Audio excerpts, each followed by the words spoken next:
Olá, tudo bem? Eu sou o professor Valmir Rangel, eu sou professor de Direito Administrativo e estou aqui com a responsabilidade de transmitir para você, meu amigo, minha amiga concurseiro, as considerações específicas na preparação para o concurso dos Correios. A nossa brava SET vai realizar o concurso para diversas áreas e a sua área vai estar exigindo a legislação específica. E aqui nós teremos um módulo completo sobre a parte de legislação específica, onde eu vou trazer não só o decreto-lei que institui os Correios propriamente dito, como também o seu estatuto, aquele decreto que regulamenta e estrutura a organização interna da empresa brasileira de Correios e Telégrafos. Tudo bem? Falando um pouquinho mais de mim para você, eu sou professor, como eu já falei, de Direito Administrativo, sou formado em Direito pelo FRJ, 2003. Já fiz muitos concursos públicos na vida, alguns a gente passa, a maioria não necessariamente, mas o importante é chegar lá. Já fui servidor de alguns órgãos, atualmente eu sou servidor público federal, já fui da Polícia Rodoviária Federal, atualmente do Ministério Público Federal. Beleza? Então eu vou procurar transmitir aqui a melhor forma da gente assimilar esse conteúdo, que é um conteúdo específico na preparação para o concurso dos Correios, no sentido de que você consiga acertar todas as questões que venham a abordar esse tema. Porque, apesar de ser uma legislação que eu reconheço, para quem não está ambientado com o estudo de direito, com a área jurídica, ela se apresenta como uma leitura um pouco pesada. Mas com o tempo a gente vai se acostumando, vai repetindo, vai fazendo exercícios, até que assimila as informações necessárias para poder fazer uma boa prova. Uma boa prova não, uma ótima prova, porque é assim que a gente tem que pensar. A minha preparação aqui é uma preparação específica, tá? O professor de Direito Administrativo talvez seja o professor mais indicado para fazer essa preparação específica. Por quê? Porque essa legislação ela tem links com a teoria de Direito Administrativo. Então, se você já assistiu aí outros módulos comigo, você já deve ter uma base para enfrentar essa lei. E a gente vai aplicar nessa lei um conhecimento que você provavelmente já adquiriu nas aulas sobre organização administrativa. Então, a gente vai aplicar aquilo na legislação ou nos conhecimentos específicos para os Correios. Tudo bem? Então, como eu falei, a gente vai trabalhar o decreto-lei e o decreto que faz, às vezes, o Estatuto dos Correios. Como sempre, a gente vai procurar colocar aqui também um conjunto de questões. Sempre que eu entender assim, que já temos um volume suficiente de informações, eu vou elaborar, vou buscar questões de concursos anteriores para que a gente possa exercitar esse conhecimento. Tá? E presta atenção no que eu sempre digo para os meus alunos. A preparação aqui é focada para concurso. Então, minha preocupação é fazer com que você acerte todas as questões de concurso. Então, você, além de ter aqui a nossa aula, você pode entrar em contato comigo as dúvidas que você tenha do material, da legislação, do modo de preparação, enfim. Tá? Você pode me acessar aí lá pelo Facebook, tem a minha página, Valmir Rangel. Você vai me ver lá justamente com essa camisa aqui. Tá? Ou então lá no meu site. Para contato é melhor ir pelo Facebook, mas no meu site tem outros materiais, algo que pode te interessar também.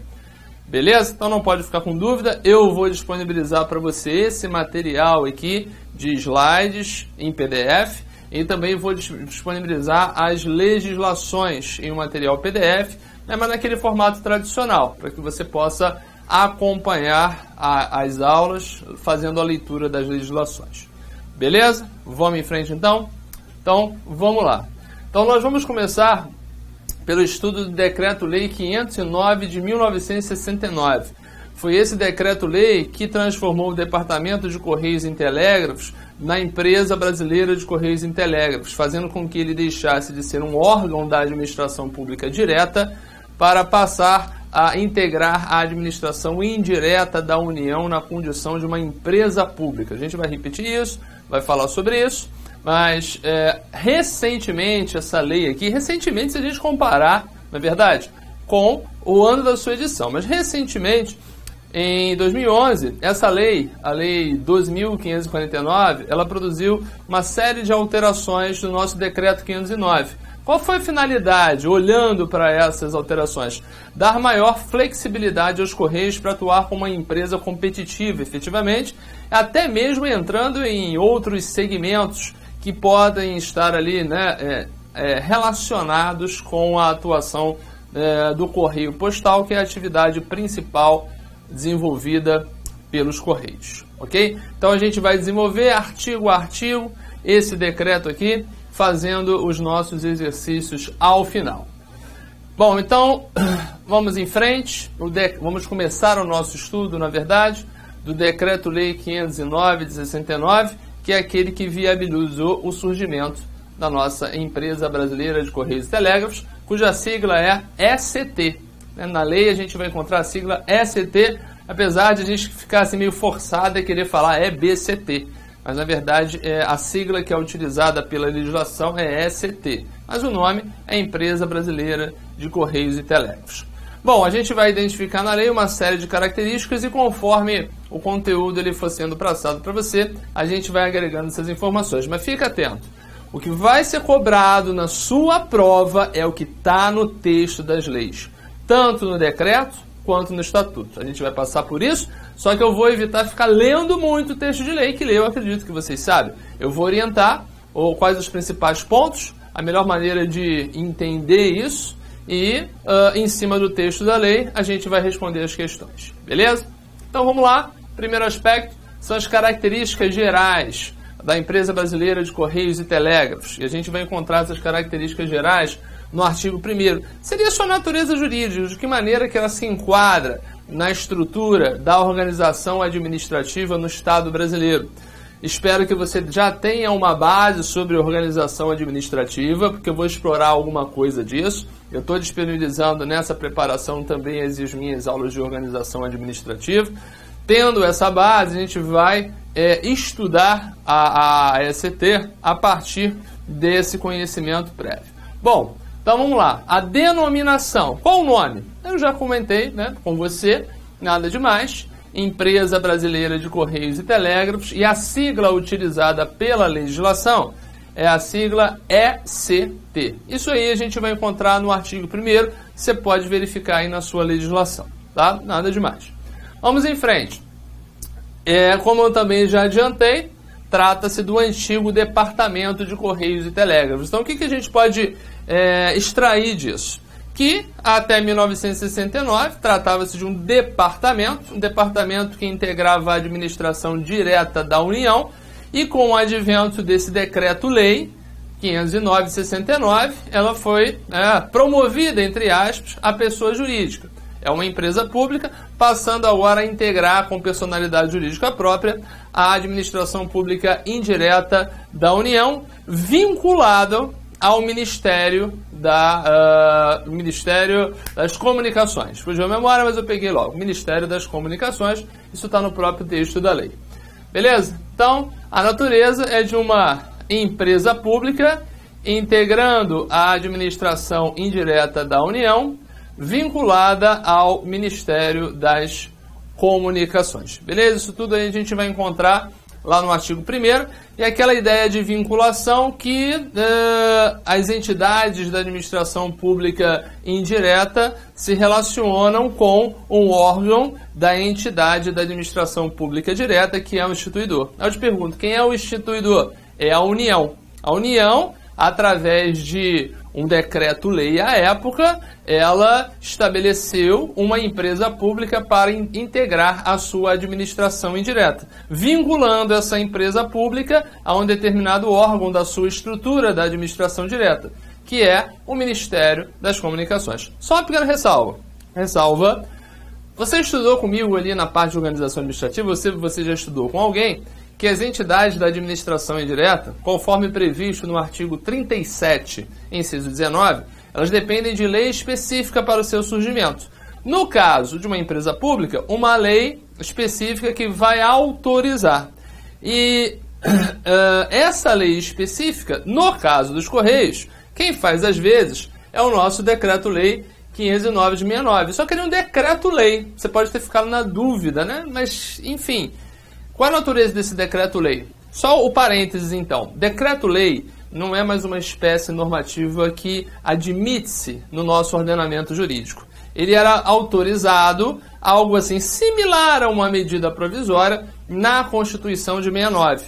com a Constituição de 88, o decreto-lei não é algo que possa ser mais editado como espécie normativa primária.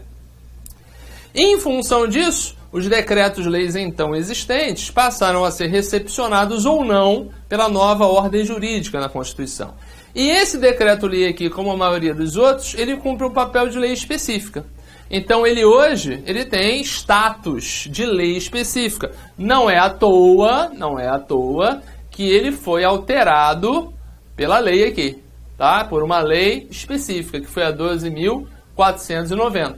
Então o decreto-lei 509 tem status de lei específica.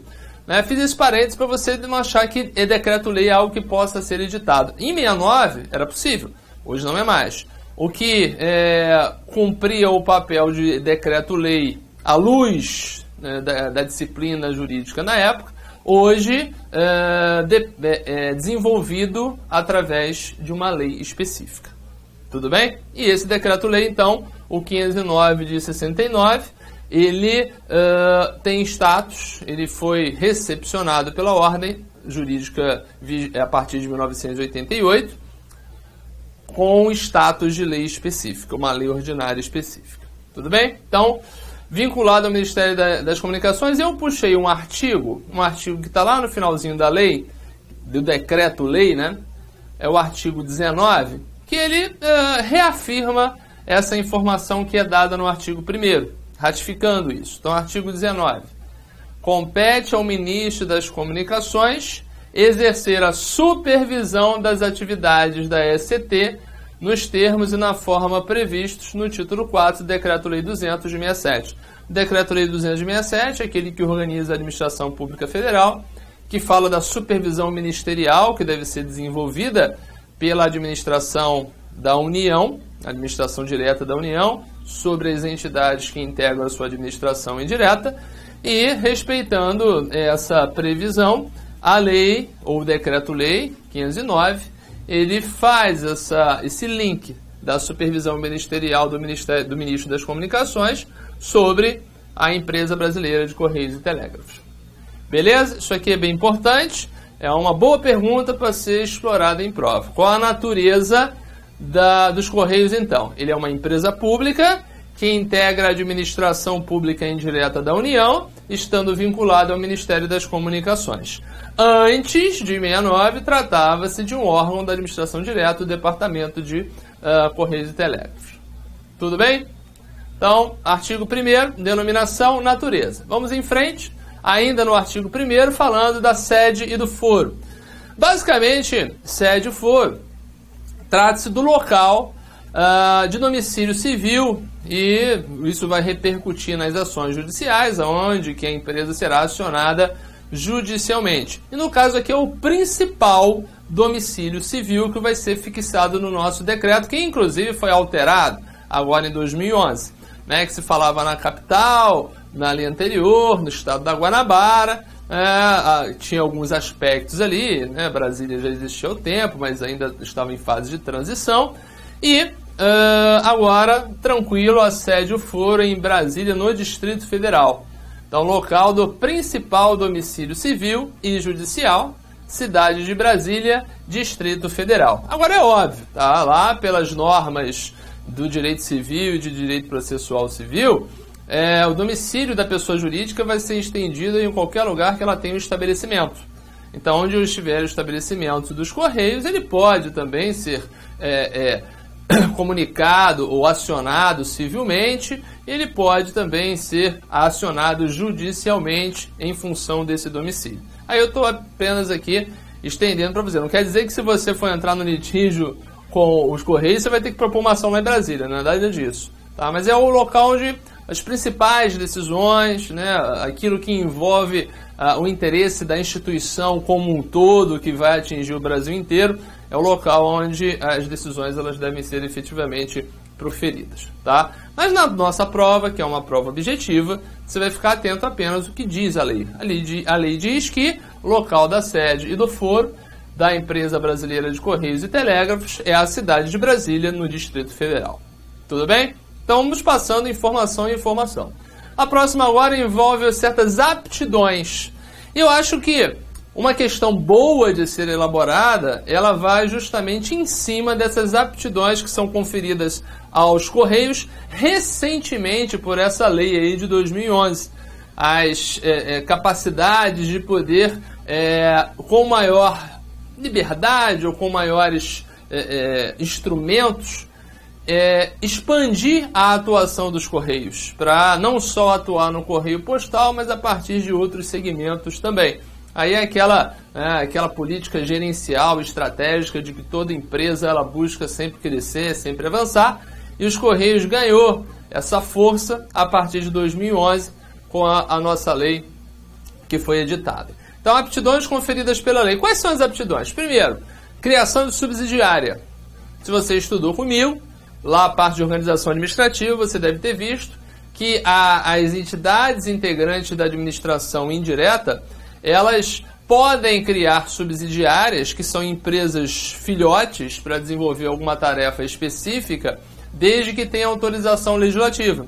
Então, a lei de 2011, ela agregou ao Decreto-Lei 509 a aptidão para que os Correios possam criar subsidiárias. E, além disso, também autorizou a participação no capital de empresa privada. Ou seja, essa lei de 2011, ela deu as autorizações que a Constituição exige lá no 37, inciso 20, para que uma entidade da administração indireta venha criar subsidiárias e participar no capital de empresa privada, ou seja, adquirir parcela de capital de outras empresas em segmentos que lhes sejam, não digo equivalentes, mas relacionados com a atuação dos Correios, pretendendo essa empresa expandir a sua atividade para outros segmentos. Beleza? Então, olha lá, aptidões conferidas à lei, já coloquei as duas, mas temos algumas implicações que devemos ficar atentos. Acho que uma boa questão poderia vir por aqui. Então, constituição de empresa subsidiária, o exemplo que nós temos é os Correios Participações. É uma subsidiária que foi estabelecida, ou não sei se ela já está definitivamente atuando, mas é justamente para cuidar das participações que os Correios terão em outras empresas na iniciativa privada. Então, além de estar autorizado a constituir empresa subsidiária, ela também está autorizada, pelo artigo 1º, a adquirir o controle ou participação societária em sociedade empresária já estabelecida. O que há de importante aqui, de restrição, veio essa liberdade para os Correios atuar de tal maneira, criar subsidiária para algum segmento específico e participar no capital de empresa privada. O que ela não pode é, através de subsidiárias ou mesmo dessas entidades da iniciativa privada que ela pretende ter participação, ela exercer a atividade postal, porque isso é monopólio, né? E a própria lei ela vai fazer essa restrição aqui no finalzinho. Então, proibida de atuar no serviço de entrega domiciliar de que trata o monopólio postal. As duas medidas devem ser comunicadas ao Senado Federal e à Câmara dos Deputados para que eles façam um acompanhamento dessas atuações dos Correios, para que também a empresa ela não perca os seus rumos. Tudo bem? Então, comunicação ao Senado Federal e à Câmara dos Deputados no prazo máximo de 30 dias da concretização do ato. Então, são as aptidões que foram agregadas à atuação dos Correios com essa lei nova aí de 2011 que fez modificações no nosso decreto-lei.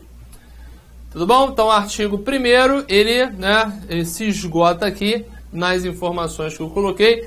Talvez, particularmente, acho que seria o principal artigo desse decreto-lei se a gente fosse pensar em alguém elaborando uma questão para concurso público. Então, artigo 1º, bem importante. Vamos avançando. Nosso próximo aspecto ligado às competências. As competências, elas estão no artigo 2º. São as aptidões gerais que os Correios eles recebem da lei, seus campos de atuação. Isso vai ser explorado no decreto regulamentar, do decreto que vai organizar o chamado Estatuto dos Correios, que nós vamos estudar juntos. Então aqui é apenas uma pincelada, uma olhada geral na atuação dos Correios em 3 gêneros de segmento que ele pode vir a desenvolver. Primeiro, executar e controlar em regime de monopólio os serviços postais em todo o território nacional. Então, talvez a principal atribuição, talvez não, é a principal atribuição que tem origem constitucional, uma atribuição fixada para a União na Constituição Federal.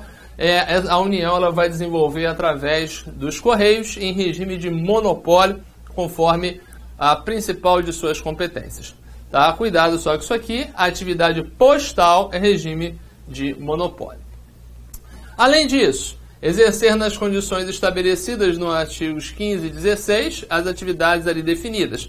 Algo que particularmente não sei se ainda continua sendo implementado, porque isso vem lá de 69, algumas tarefas que estão na incumbência principal da Embratel, os Correios desenvolviam até então. A gente identifica isso aí em alguns artigos da lei, que não vejo como algo adequado à cobrança no nosso concurso. A gente faz a leitura, mais à frente eu vou falar com você sobre isso, mas seria algo, uma atuação em um segmento de telecomunicações que é mais propício à Embratel. À época, né, a própria lei fala sobre isso. Mas alguns resquícios dessa atividade eram desenvolvidas pelos Correios. Né?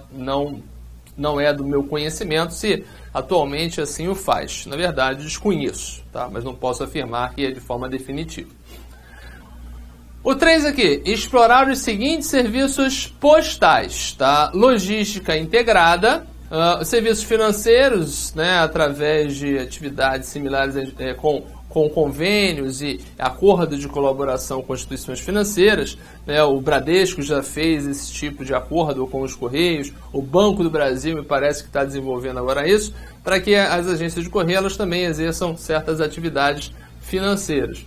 Tá? E serviços postais de natureza eletrônica. Então a logística é o tradicional. Isso aqui é algo que, né, talvez seja uma atividade, não digo secundária, mas talvez não a principal, mas que está dentro do escopo global da atuação dos Correios. Então atuar como uma instituição financeira através de parcerias e acordos, porque no Brasil afora, né, nós temos as agências de Correios com extrema relevância. Nas grandes capitais, né, o sistema financeiro está presente efetivamente, mas no Brasilzão afora, a gente vai ter nos Correios um caminho também para entrar em contato com as instituições financeiras, a população daquelas regiões. Então, os Correios estão autorizados a atuar como uma instituição financeira, normalmente em parceria com as instituições tradicionais. Serviços eletrônicos são, né, pela via da internet, das diversas maneiras que isso pode ser desenvolvido, através dos sites, fazer postagem, acompanhar, etc, etc, etc. Então temos aí as competências da ECT, com destaque para o desenvolvimento disso aqui, e ainda explorar serviços postais complementares, tá, de logística integrada, serviços financeiros e eletrônicos. Tudo bem? Então são essas aí as nossas competências. Lembrando, tem que memorizar isso aqui. Tem que memorizar. Nós vamos fazer questões onde nós vamos explorar de você esse conhecimento. Para chegar lá na prova, gabaritar. Essa é a ideia. Tá? Então vai assimilando aí, assiste 1, 2, 3 vezes, anota, faz anotações, faz quadrinho. É o esforço do candidato. Como eu falei para você, sou concurseiro de carteirinha, atualmente professor há 10 anos, ministrando lá o direito administrativo, e a gente sabe muito bem como a coisa é cobrada. E você tem que cumprir o seu papel como estudante, tem que ir com tudo, tem que ir com, né, olho no objetivo, agarrando o conteúdo, degrau a degrau, assimilando tudo para poder se mandar bem na prova, tá? Então, competência, artigo 2º, vamos em frente na nossa lei para a gente esgotar esse conhecimento e fazer exercícios. Tá? E aqui é aquela ideia, né?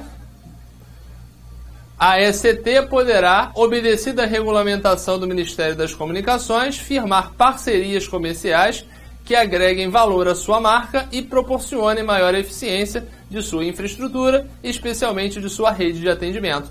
Então é a realidade atual dos segmentos na nossa sociedade. Você fazer parcerias, estabelecer vínculos na área de publicidade, na área de logística, para poder estar sempre ali em evidência, apresentando a sua marca, sendo ali alguém de frente no segmento de sua atuação, e a flexibilidade que a lei trouxe para os Correios, ela também admitiu que os Correios como empresa, ele possa desenvolver parcerias com qualquer outro segmento que possa contribuir com o avanço, o crescimento da empresa. Então é a atuação empresarial efetiva que está se pretendendo implementar na nossa empresa de Correios e Telégrafos, tá?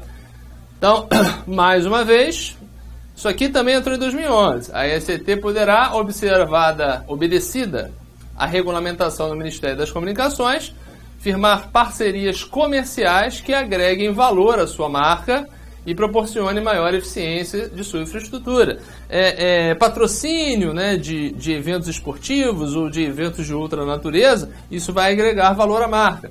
Patrocinar atletas, o que é comum também. Então, os Correios, empresa que ele está autorizado pela lei a desenvolver todas as estratégias típicas de uma empresa que pretende atuar bem dentro do seu mercado.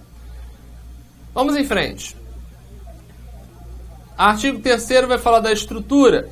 A estrutura não tem muito o que colocar para você, tá? Por quê? Porque a estrutura é a estrutura mestra de qualquer empresa, vai ter o Conselho de Administração, o Conselho Fiscal, a Diretoria Executiva, a Assembleia Geral.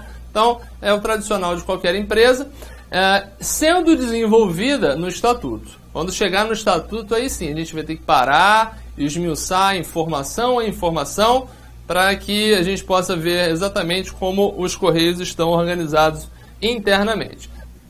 Mas no Decreto-Lei 509, nós temos os principais órgãos da estrutura.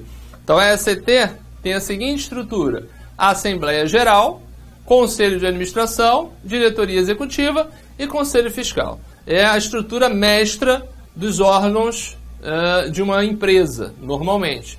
E a ECT não se mostrou diferente. O que a gente tem que depois estudar, complementando isso aqui, é de que maneira que esses órgãos aqui eles estão estruturados, quais são as regras para a sua composição, quais são as suas responsabilidades, as suas atribuições.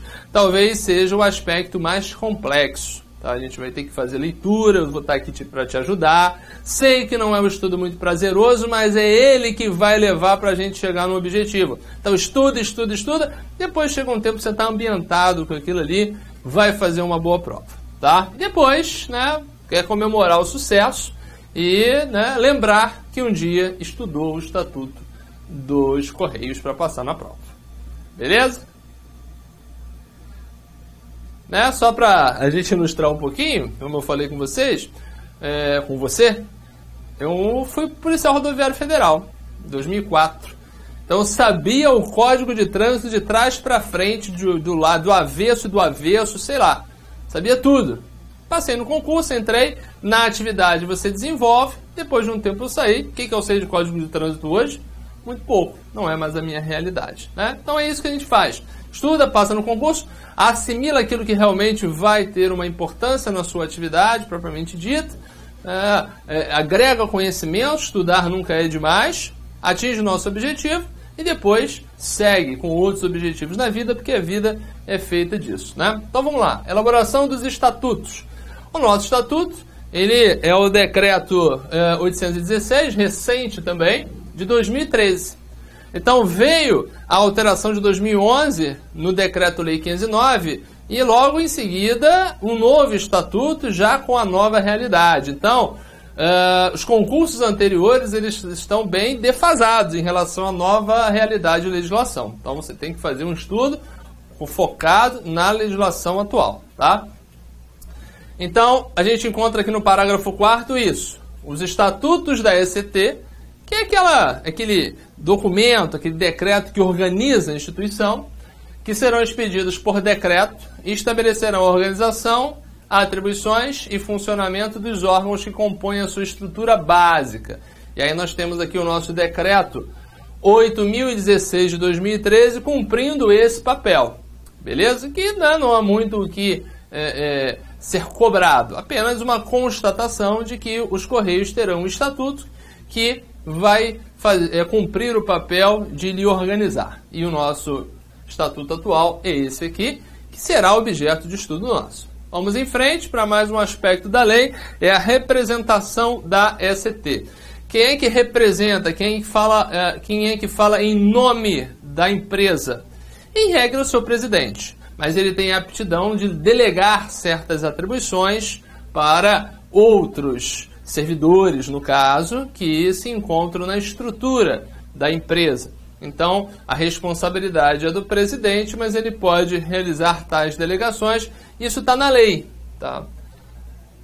É o presidente da empresa, no artigo 5º, coloca da seguinte maneira: caberá ao presidente representar a ECT em juízo ou fora dele, ativo ou passivamente, ou seja, quando, em juízo, quando ele vai ser o autor, quando a empresa vai ser o autor, o presidente vai representar, vai ser o tal do preposto, genericamente falando. Passivamente, quando ele é réu, ele é acionado, podendo, aí o que ele vai fazer na maioria das vezes, constituir mandatários. Então ele que vai conferir lá, assinar a procuração para constituir os mandatários para atuar em nome da empresa e delegar competência. Então atribuições que seriam do presidente ele pode repassar para outras pessoas no âmbito da empresa, permitindo, se for o caso, a subdelegação às autoridades subordinadas. Então ele delega para alguém e admite que esse alguém faça uma subdelegação a depender da atividade. Os Correios são uma empresa nacional, não tem condições de o presidente, óbvio, desenvolver todas as atividades que demandam uma representatividade. Então, o que ele faz? Ele pode delegar, delega para superintendentes regionais, e ele pode autorizar que essa delegação seja objeto de subdelegação, ou seja, quem recebe pode repassar para um terceiro, a depender da relevância da decisão. Então, por exemplo, homologar uma licitação, aplicar uma sanção disciplinar, essas práticas normalmente não será algo em que o presidente vai atuar efetivamente. Ele vai normalmente delegar esses papéis. Mas tudo depende de práticas internas, às quais o presidente está autorizado. Tudo bem? Mas quem faz a representação, genericamente, é o presidente. Isso a gente ainda vai falar nos estatutos, Constituição do capital. Bom, não sei se você vai se recordar, espero que sim. Lá no estudo da organização administrativa, quando a gente falou das empresas estatais, empresa pública, sociedade de economia mista, nós vimos que há uma distinção entre uma e outra. Por quê? Porque na sociedade de economia mista admite-se a participação da iniciativa privada na titularidade do capital, mas não se autoriza o controle, obviamente o controle ele vai ser do poder público. E a empresa pública, ela não admite essa participação. Os Correios são uma empresa pública, então ele não admite a participação do capital, no capital da iniciativa privada. Então todo o capital de uma empresa pública, no caso os Correios, deve estar integralizado na mão do poder público. E admite-se a participação de qualquer entidade que integre o poder público. Os Correios têm todo o seu capital titularizado pela União, aquela sociedade unipessoal, integralmente da União, admitindo participação futura de outras entidades, isso desde 69. Só que até o presente momento, olhando até para o nosso estatuto, não houve a abertura para a aquisição do capital por qualquer outra entidade, seja da administração pública direta ou indireta. E uma empresa pública, obviamente, não admite a participação da iniciativa privada. A gente vê isso aqui no artigo 6º. O capital inicial da empresa brasileira de Correios e Telégrafos será constituído integralmente pela União, na forma deste decreto. Então não há participação de outros entes públicos na composição do capital, apesar da autorização do parágrafo 4º.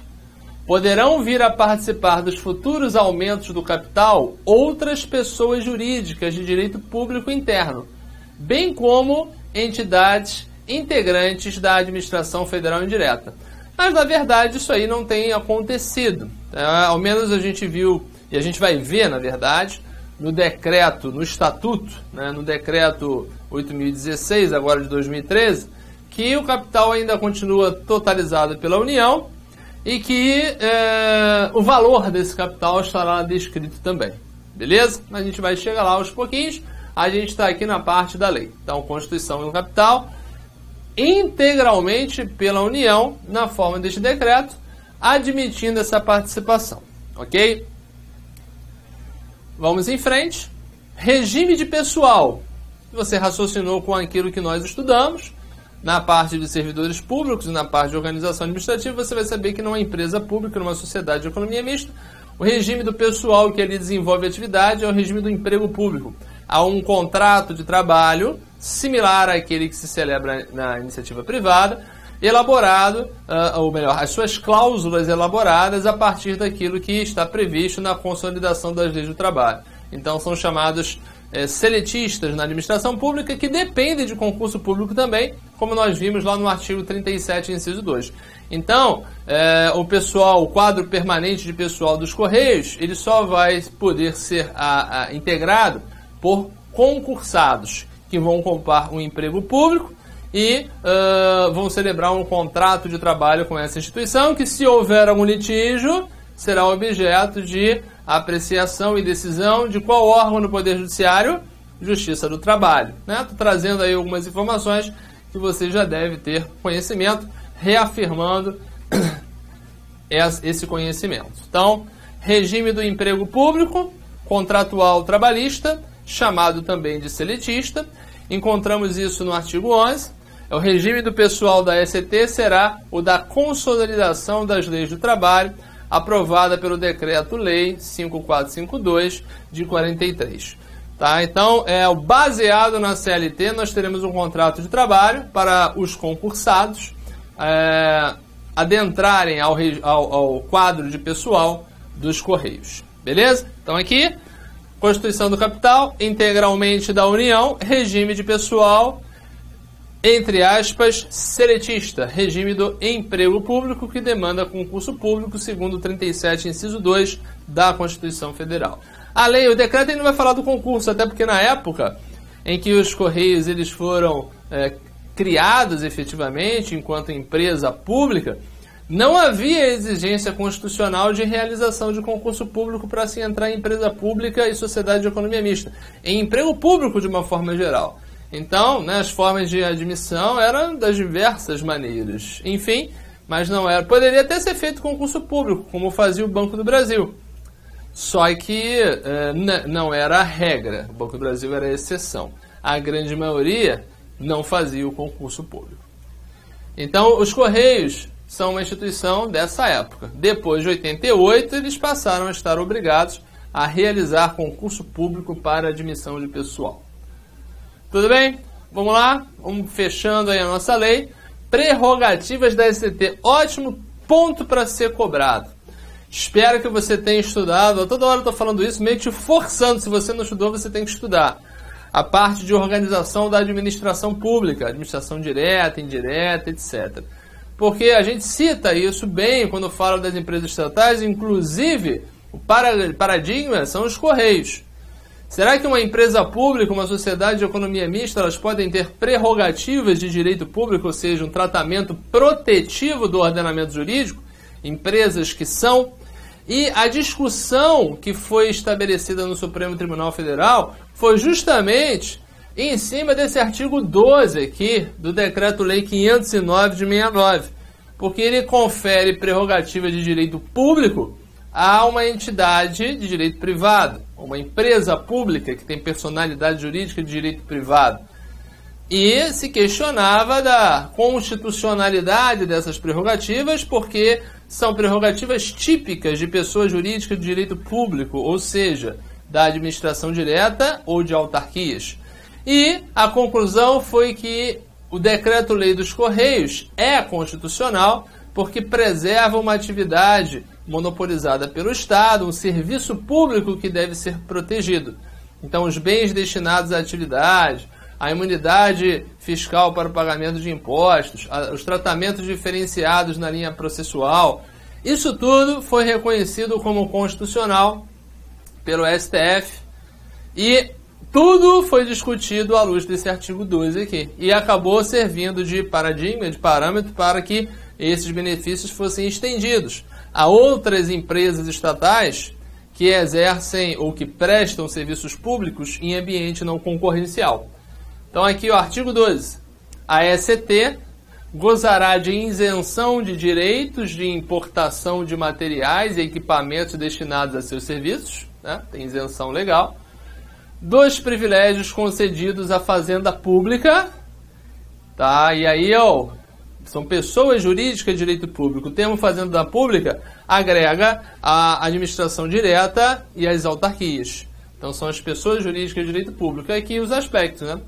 Quer em relação à imunidade tributária, que é aquela imunidade fiscal para o pagamento de impostos, direta ou indireta, impenhorabilidade de seus bens, então a proteção dos bens contra a medida judicial de construção de patrimônio, que é a penhora, diante das dívidas reconhecidas contra os Correios judicialmente, não estará ameaçado o patrimônio destinado à adequada prestação do serviço de penhora. Os credores vão ter que entrar numa filinha de precatórios típico da administração direta e das autarquias. Ou seja, o credor levou, ele não pode retirar patrimônio da devedora para alienar de alguma forma e obter o crédito, o pagamento do seu crédito. Ele vai ter que entrar numa fila de credores para que ano a ano o valor seja destinado a pagamento dos chamados precatórios e ele venha ter o seu crédito satisfeito, porque os bens estarão protegidos. Aqui fala só de impenhorabilidade, né? Mas aquelas diversas proteções podem ser levadas em conta caso o bem esteja relacionado com a prestação do serviço, o bem afetado à prestação do serviço. Então, não vulnerabilidade, imprescritibilidade ligada ao uso capião, inalienabilidade, né, ligada aos bens afetados, enfim. Aqui fala apenas da impenhorabilidade, como eu já te alertei, essa forma de cobrança que vai ser feita no concurso vai em cima do texto da lei, então é bom que a gente foque bem na impenhorabilidade. Então, mais uma vez, o que é impenhorabilidade? Os bens dos Correios destinados à prestação do seu serviço não podem ser penhorados para a quitação de dívidas reconhecidas judicialmente, porque eles estão ali destinados a uma adequada prestação daquele serviço, ok? Então, continuando. Impenhorabilidade dos bens, rendas e serviços, tá? Os bens de uma forma geral, tá? Quer no concernente a foro, prazos e custas processuais. Tá? Aqui é um geral, tá?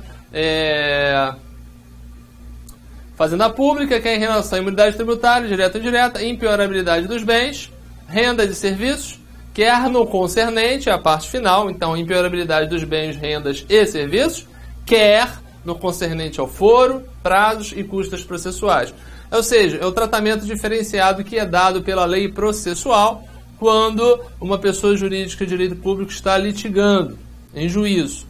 Vai ser dado esse mesmo tratamento aos Correios, que são prazos diferenciados, isenção de pagamento de custas em certas circunstâncias, foro privilegiado. Aliás, o Correio, por ser uma empresa pública federal, ele vai ser acionado na Justiça Federal. É importante, né, a gente lembrar disso, porque é uma competência fixada lá na Constituição, no artigo 109, inciso 1. Então, compete à Justiça Federal processar e julgar as ações que envolvem a União, os interesses, né, da União, suas autarquias e empresas públicas.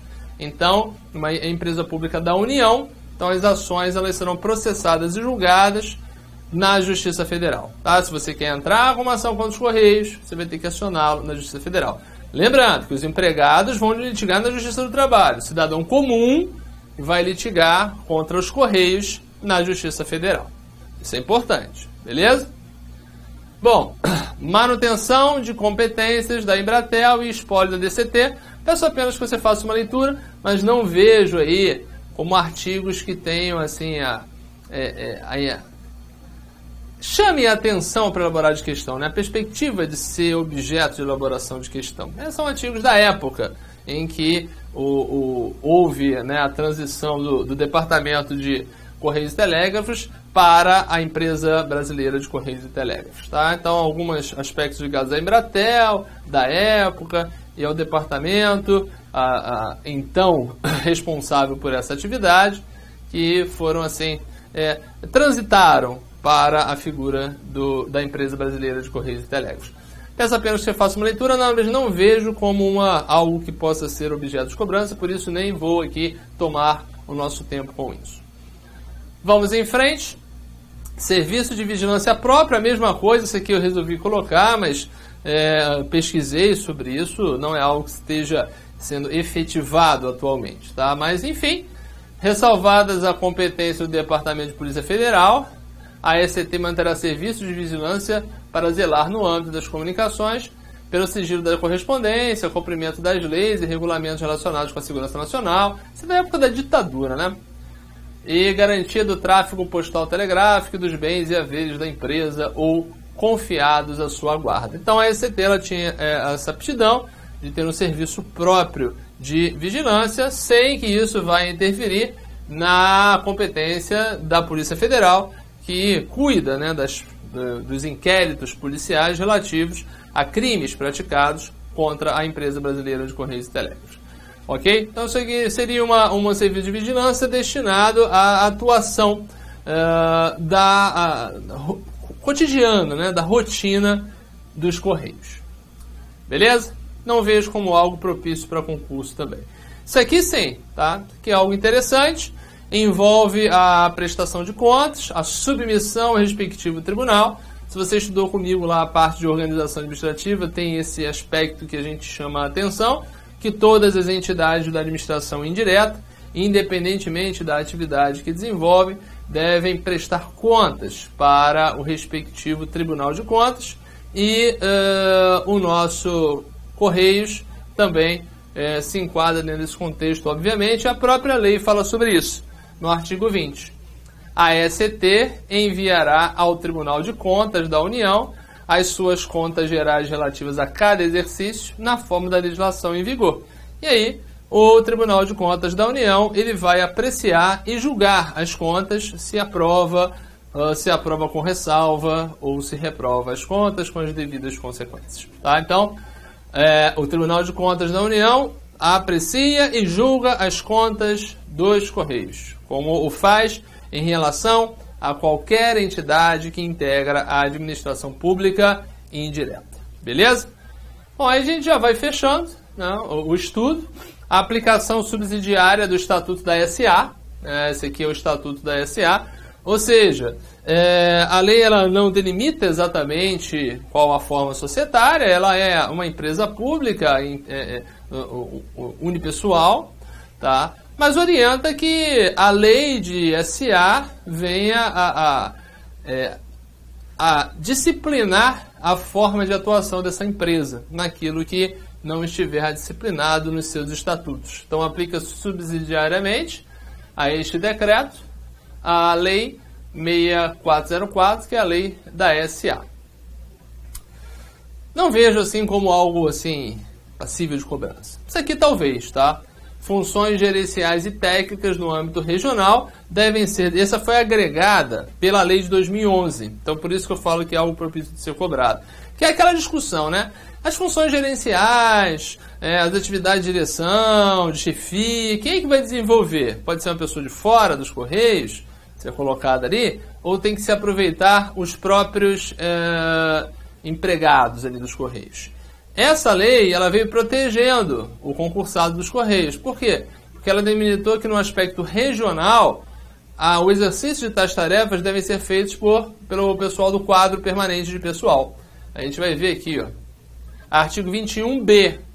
Os dois foram agregados, 21A e 21B, para a lei de 2011. Aqui, estendendo a aplicação do Estatuto das SAs para os Correios, e aqui dando essa proteção aos concursados. Então, as funções gerenciais, as funções gerenciais e técnicas da ECT, em âmbito regional são estados, tá? Serão exercidas exclusivamente por empregados, olha para ver, até ter mudado aqui a cor, exclusivamente, não é preferencialmente, é exclusivamente, por empregados do quadro de pessoal permanente da empresa. Quem é um empregado do quadro de pessoal permanente da empresa? São os concursados, dos diversos níveis. Tá? São eles que vão ser aqueles indicados para as funções gerenciais e técnicas na ECT, afastando a possibilidade de pessoas fora do quadro venham exercer esse papel nas regionais. Beleza? Então atenção nesses dois dispositivos, porque eles foram agregados ao Decreto-Lei 509 a partir de 2011. Beleza? Bom, então fechamos aqui o estudo dessa lei. Eu vou trazer para você agora alguns exercícios. Oriento que você faça os exercícios antes da correção e depois nós vamos entrar no estudo efetivo do novo Estatuto, né, o nosso Decreto 8.016 de 2013. Vamos aos exercícios então. Faça aquela pausa, faça os exercícios, depois retorne para a correção aqui comigo. Vamos nessa?